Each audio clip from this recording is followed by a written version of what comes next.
अल्हम्दुलिल्लाहि रब्बिल आलमीन वस्सलातु वस्सलामु अला रसूलिहिल करीम व अला आलिहि व अस्हाबिहि अजमईन अम्मा बाद औज़ु बिल्लाहि मिनश शैतानिर रजीम बिस्मिल्लाहिर रहमानिर रहीम इलल इबली कैफ़ खुलिक़त व इलस समाई कैफ़ रुफ़ियत व इलल जिबाली कैफ़ नुसिबत व इलल अर्ज़ि कैफ़ सुतिहत सदक़ल्लाहुल अज़ीम।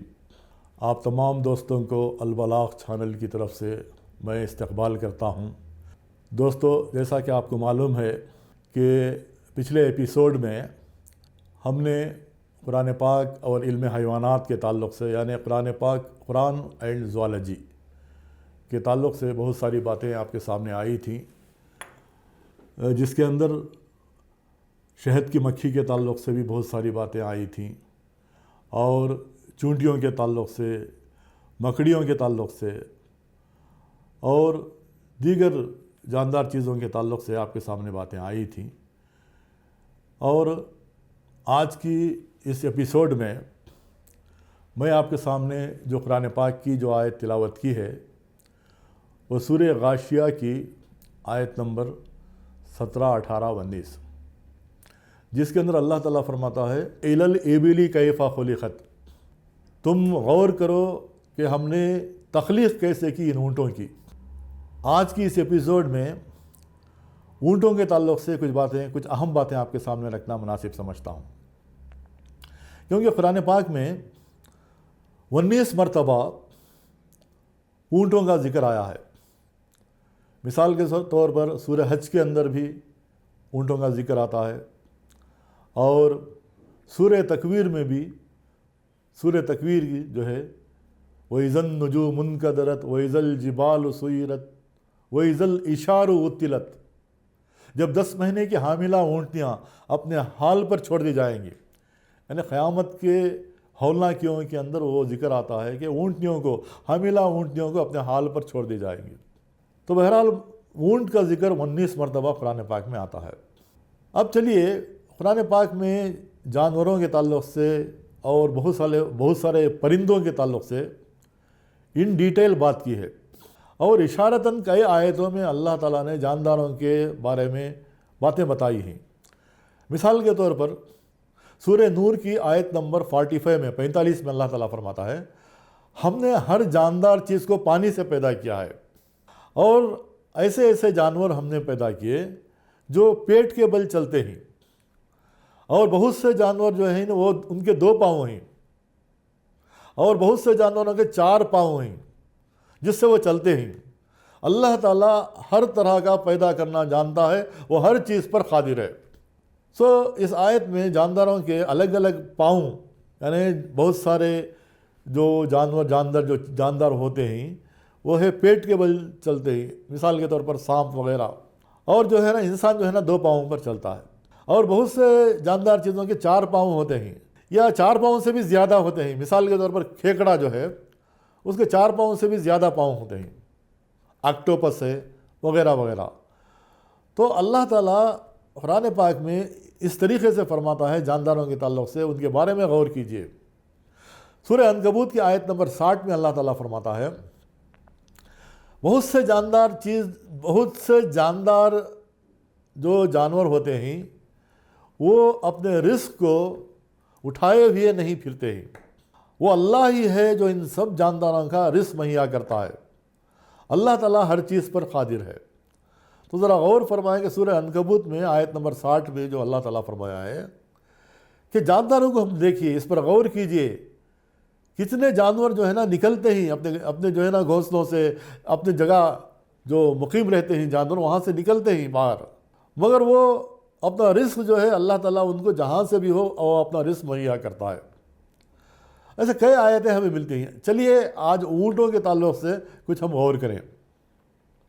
ऊँट जो है इसे अंग्रेज़ी में शिप ऑफ द डेजर्ट कहा जाता है, यानी मीन्स ऑफ ट्रांसपोर्टेशन के लिए जो रेगिस्तानों के अंदर जो इस्तेमाल करते हैं, वो अल्लाह ताला ने रेगिस्तान के अंदर चलने वाले जानवर ऊँट के बारे में गौर कीजिए। इलल इबिली कैफ़ खुलिक़त, देखिए मीन्स ऑफ ट्रांसपोर्टेशन जो पहले ज़माने में था वो ऊँट गधा, खच्चर, घोड़े वगैरह वो मीन्स ऑफ ट्रांसपोर्टेशन एक जगह से दूसरी जगह सफ़र करने के लिए इंसान जो है ना इस्तेमाल करते थे। मिसाल के तौर पर सूरह अन्नहल की आयत नंबर 8 में अल्लाह ताला फरमाता है, आयत नंबर 8 में अल्लाह ताला फरमाता है, हमने तुम्हारे सवारियों के तौर पर घोड़े, खच्चर और गधे बनाए और ये इन पर तुम सवार होते हो और सवारी करते हो, ये तुम्हारे लिए जीनत के तौर पर हमने मुहैया किए ही। और ऐसे ऐसे मीन्स ऑफ ट्रांसपोर्टेशन सवारी करने के लिए हम आपको बनाएंगे आइंदा जिसका तुम्हें इल्म भी नहीं है। अल्लाह ताला फरमाता है कि हमने आज फिलवक्त जो है ना घोड़े, खच्चर, ऊँटों पर आप सवार हो रहे हो और आइंदा चलकर हम ऐसे सवारियां भी इंसानों के लिए बनाने वाले हैं जिसका तुम्हें गुमान भी ना हो, जिसका तुम्हें इल्म भी ना हो।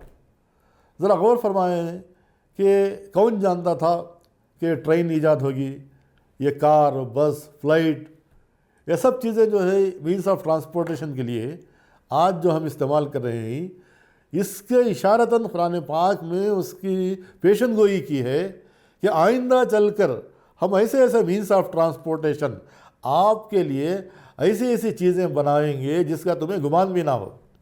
तो और आज जो है इतने मीन्स ऑफ ट्रांसपोर्टेशन हमारे लिए ही, आइंदा क्या होने वाला है और कैसे ट्रांसपोर्टेशन के जो चीज़ें आने वाले हैं वो अल्लाह बेहतर जानता है, जो आज हम नहीं जान सकते। तो अल्लाह ताला क़यामत तक के लिए भी जिन जिन चीज़ों को हम मीन्स ऑफ ट्रांसपोर्टेशन के लिए, आपके सवारियों के लिए इस्तेमाल करने के लिए बहुत सारी चीज़ें बनाएंगे जिसका तुम्हें गुमान भी ना हो, जिसका तुम्हें इल्म भी ना हो।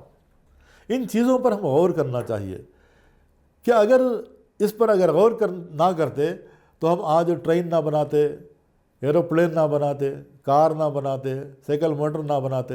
ये सब मीन्स ऑफ ट्रांसपोर्टेशन है हमारे लिए, और आइंदा चलकर मीन्स ऑफ ट्रांसपोर्टेशन के लिए क्या क्या बनेंगे आज हम नहीं जानते। कुरान पाक में एक ही जुमले में सूरह अन्नहल की आयत नंबर 8 में फरमा दिया है। तो ज़रा गौर फरमाएं, ऊँटों को अल्लाह ताला ने जो बनाया है रेगिस्तानों में चलने के लिए, ऊँट के अंदर 3 टाइप्स के आईलिट्स होते हैं, यानी आँखों का जो पपोटा जो कहते हैं उसके 3 लिड्स होते हैं। एक लिड जो है ना ये विंडो क्लीनर है, यानी जो भी रेत वगैरह, जो भी गुबार, तूफ़ान वगैरह रेगिस्तानों के अंदर आते हैं, वो रेत जो है आकर जो पड़ती है उसकी आँखों के अंदर, तो एक उसमें 3 पपोटों में जो है एक पपोटा क्लियर करता रहता है।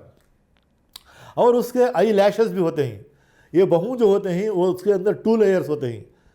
ऊँट के जो सर के अंदर जो है ये आँख के ऊपर जो है ना पपोटे होते हैं वो 2 होते हैं, जिसे आई लैशेस कहते हैं।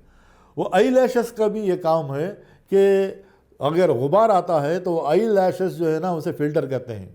अंदर भेजने से पहले, आँख के अंदर जाने से पहले वो आई लैशेस के ज़रिए से वो फ़िल्टर होता रहता है। ज़रा गौर फरमाएं। और उसके नाक के जो नॉस्ट्रिल्स होते हैं, यानी नाक के जो सुराख होते हैं, ये सुराख जो है जब वहाँ पर रेगिस्तानों के अंदर जब ज़्यादा जो है ना मिट्टी, बालू वगैरह, हवाएं जो है ना ज़्यादा चलते रहते हैं तो रेत वगैरह आती है, तो ये नॉस्ट्रिल जो है एकदम पूरा कंप्लीट क्लोज करते हैं वो। अब देखिए, अगर कोई गुबार आ गया तो हम नाक जो है ना एकदम हम बंद नहीं कर सकते, ऐसे ही हम जो है ना ऐसे बंद कर सकते हैं, हाथ से बंद कर सकते हैं, मगर बग़ैर कुछ जो है ना अल्लाह ताला एक ऐसी ताकत दिया है ऊँटों के अंदर कि एकदम जो है ना उनके नॉस्ट्रिल जो है ना एकदम बंद हो जाते हैं, ताकि वो गुबार जो है रेत वगैरह रेगिस्तानों के अंदर होती है वो नॉस्ट्रिल्स के ज़रिए से अंदर ना जाने पाएँ। और सोचने की बात है कि इन ऊँटों का टेम्परेचर जो है ना चेंज होता रहता है, कभी 50 डिग्री सेंटीग्रेड तक चला जाता है, कभी 15-20 डिग्री सेंटीग्रेड का तक आ जाता है। तो ये चेंजिंग ऑफ टेम्परेचर उनके बदन में होती रहती है, और ये चेंजिंग ऑफ टेम्परेचर से उन ऊँटों को जो है ना कोई बीमारी नहीं होती। अल्लाह ताला ने उनके अंदर एक खासियत ये रखी है कि वो हर टेम्परेचर को भी, बड़ी से बड़ी टेम्परेचर 50 डिग्री 60 डिग्री सेंटीग्रेड को भी सहने की क़ुव्वत, यानी उनके अंदर वो जो इम्यूनिटी जो रखा है। और अल्लाह ताला सूरह हज के अंदर अल्लाह ताला फरमाता है ये ऊँटों के जो है ना इनसे बहुत सारे फ़ायदे हैं। ये ऊन जो है ना, ये ऊन तुम्हें मिलता है, यानी चमड़ा, اس کے چمڑے سے جو ہے نا تم اون بناتے ہو، کپڑے بناتے ہو وغیرہ. اور ملک آف کیمل کے تعلق سے یہ ریسرچ ہوا ہے کہ کیمل کے اونٹ جو ہے، اونٹ کے ملک کے اندر، دودھ کے اندر وٹامن ہوتے ہیں، اور اس کے ساتھ ساتھ خاص طور پر آئرن کنٹینٹ ہوتا ہے اور کیلشیم اور پوٹاشیم کنٹینٹ ہوتا ہے. یہ آئرن پوٹاشیم کنٹینٹ جو ہوتا ہے جو اونٹنی کے دودھ کے اندر، اس سے ہمارے بونز کو اگر وہ پینے سے اسٹرنتھننگ آف بونز، یعنی ہمارے بونز کے اندر طاقت ہوتی ہے. یہ میڈیکل ریسرچ بتاتا ہے کہ اونٹ کے دودھ کے اندر بہت ساری جو خاصیتیں جو موجود ہیں جس سے ہمارے اندر پاور آف امیونٹی، یعنی ایک مدافعت کی، باہر کے جرمز کو اندر آنے کی ایک قوت جو ہے نا اونٹ کا دودھ جو ہے نا، اونٹنی کا دودھ پینے سے حاصل ہوتی ہے. یہ میڈیکل ریسرچ ہے. جو ویٹرنری جو سائنٹسٹ ہیں وہ کہتے ہی کہ یہ سب فوائد جو ہے نا اونٹ سے ہمیں ملتے ہیں. وہ غور کرنے کی یہ بات ہے کہ اونٹ کے جو لیگس ہوتے ہیں، پاؤں جو ہوتے ہیں، یہ پیڈس کے مانند ہوتے ہیں. ایسے پیڈس جو ہے آپ دیکھیں، آپ غور کریں اونٹوں کے پاؤں کو، کہ ریگستان میں چلنے کے لیے کہیں وہ پاؤں ریت کے اندر، ریگستانوں میں اندر دھنس نہ جائے. اس طریقے سے اللہ تعالیٰ نے اونٹ کے پاؤں کو اس طریقے سے بنایا ہے کہ وہ آسانی کے ساتھ ان ریگستانوں کے اندر وہ چل سکے. اس کے پاؤں ہی ایسے بنائے ہیں. تو ان کے پاؤں کے بارے میں بھی ہمیں غور و فکر کرنا چاہیے کہ اللہ تعالیٰ نے اونٹوں کے پاؤں کو کیسے بنایا ہے. اور اس کے ساتھ ساتھ وہ جو غذا کھاتا ہے، اونٹ جو غذا جو کھاتا ہے وہ گھاس، جھاڑیاں، اور یہاں تک کہ کانٹے دار جھاڑیاں بھی جو ہے نا وہ کھاتا ہے. اور اللہ تعالیٰ نے اس کے ہاضمے کے اندر، انٹسٹائنس کے اندر، اور اس کے پیٹ کے اندر، اللہ تعالیٰ اس کے معدے کے اندر اتنی طاقت رکھا ہے کہ وہ کانٹوں کی جھاڑیوں کو بھی جو ہے نا کھا کر جو ہے نا ہضم کرتا ہے. اور اونٹوں کے اندر اللہ تعالیٰ نے یہ خاصیت رکھی ہے کہ جب وہ جگالی کرتا ہے، اونٹ جب جگالی کرتا ہے تو پوری غذا جو ہے نا اندر پیٹ میں لینے کے بعد وہ پھر سے جو ہے نا اندر سے، یعنی معدے سے وہ باہر لے کر آتا ہے، منہ تک لے کر آتا ہے، اور پھر سے چباتا ہے، اور پھر سے چبانے کے بعد پھر جو ہے نا نگلتا ہے. آپ غور کریں کہ وہ نگلتے وقت جو ہے نا ایک آواز سی ہوتی ہے، اونٹوں کے اندر ایک آواز سی ہوتی ہے کہ وہ جگالی کرتا رہتا ہے. جگالی کرتے وقت جو ہے نا پیٹ کی غذا کو جو ہے نا پھر ریٹرن کرتا ہے تاکہ منہ میں آئے، پھر منہ سے چباتا ہے، اور پھر اندر معدے کے اندر لیتا ہے. یہ ایک جو ہے نا یہ غذا کا انتظام ہے. اور دیکھیے ریگستانوں کے اندر کئی دن بھوکا بھی رہنا پڑتا ہے. آپ غور کیجئے کہ 10 منٹ کے اندر ایک ہی موقع پر پانی جو ہے نا 200 سے 250 لیٹر تک پانی جو ہے نا اونٹ پی جاتا ہے. 200 سے 250 تک، 250 لیٹرز کہہ رہا ہوں. ہم 1 لیٹر جو ہے نا پانی نہیں پی سکتے. تو 250 لیٹر پانی جو ہے اللہ تعالیٰ نے اس کے معدے کے نیچے ایک تھیلی رکھی ہے جو پانی کو سٹور کرے. وہ پانی جو ہے وہ معدے کے نیچے جو تھیلی ہوتی ہے اس میں پانی اتنا سٹور کیا جاتا ہے 250 لیٹر تک بھی کہ ریگستانوں کے اندر پانی نہیں ملتا. تو وہ پانی جو ہے نا جو ایک ٹینکی کی طرح، پانی کی ایک ٹینکی ہے، وہ پانی کی ٹینکی سے جیسا ہم استعمال کرتے ہیں گھروں کے اندر، اس پانی کی ٹینکی کے ذریعے سے وہ استعمال کرتا رہتا ہے پانی. یہ اللہ تعالیٰ نے اس کے اندر پانی کا نظام، پانی کو کیسے سٹور کیا جاتا ہے اونٹوں کے اندر، اس کیپیسٹی کو اللہ تعالیٰ نے اونٹوں کے اندر رکھا ہے.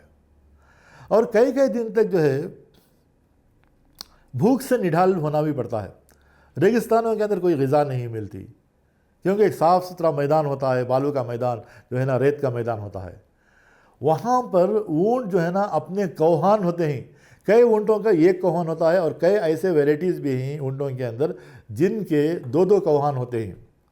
اور ایک کوہان جو ہوتا ہے، پیٹھ کے اوپر جو کوہان ہوتا ہے، اس میں آپ بھروسہ نہیں کر سکتے کہ 35 kg تک چربی جو ہے نا سٹور کیا جا سکتا ہے. ماہرین ویٹرنری سائنسز کہتے ہیں کہ 35 سے 40 kg چربی جو ہے اونٹ کے کوہان میں سٹور ہو سکتی ہے. اللہ تعالیٰ نے یہ نظام رکھا ہے. اور اس چربی کو وہ اپنے غذا کے طور پر استعمال کرتا رہتا ہے. جب بھی اسے ریگستانوں کے اندر بھوک لگتی ہے تو وہ چربی کو ایسے ہی جو ہے نا 35 to 40 kgs جو ہے نا چربی جو سٹور ہوتی ہے اس کے پیٹھ کے اوپر، اللہ تعالیٰ نے اس کے پیٹھ کے اوپر انتظام رکھا ہے اپنی غذا کو استعمال کرنے کا. اور معدے کی جو تھیلی ہوتی ہے اس کے اندر رکھا ہے پانی کو جو ہے نا جو تھیلی ہوتی ہے پانی کو استعمال کرنے کا. تو پانی اور غذا دونوں کا نظام اللہ تعالیٰ نے اونٹ کے اندر ہی رکھا ہے. تو اللہ تعالیٰ قرآن پاک میں فرماتا ہے إِلَى الْإِبِلِ كَيْفَ خُلِقَتْ وَإِلَى السَّمَاءِ كَيْفَ رُفِعَتْ وَإِلَى الْجِبَالِ كَيْفَ نُصِبَتْ وَإِلَى الْأَرْضِ كَيْفَ سُطِحَتْ. اونٹوں کے بارے میں تم کیا غور و فکر نہیں کرتے کہ ہم نے ان کی تخلیق کیسے کی، کیسے اللہ تعالیٰ نے ان کو بنایا. اللہ تعالیٰ ہر طریقے کا پیدا کرنا جو جانتا ہے. تو یہاں پر اللہ تعالیٰ بہت سارے جاندار چیزوں کا قرآن پاک میں ذکر کرتا ہے. مثال کے طور پر قرآن پاک میں کئی دفعہ مچھر کا ذکر ہمیں ملتا ہے اور حدیثوں کے اندر بھی مچھر کا ذکر ہمیں ملتا ہے.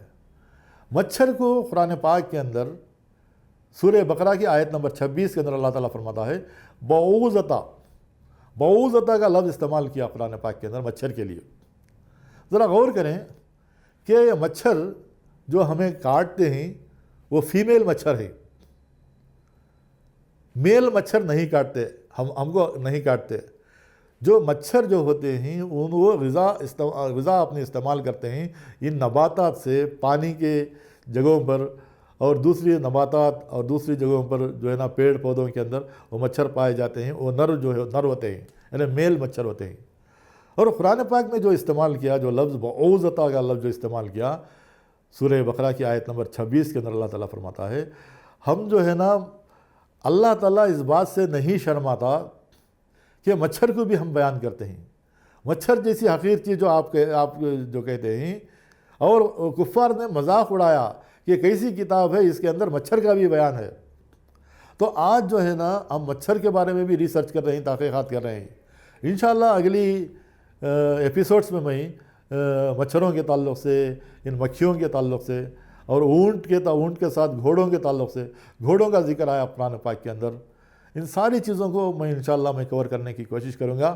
آج کی اس ایپیسوڈ میں اونٹوں کے تعلق سے کچھ باتیں آپ کے سامنے آئیں. اللہ تعالیٰ سے میں دعا کرتا ہوں کہ ہم کو کہنے سننے سے زیادہ قرآن پاک کی آیتوں پر ہم عمل کرنے کی توفیق عطا فرمائے اور یہ پیغام دوسروں تک پہنچانے کی ہمیں توفیق عطا فرمائے.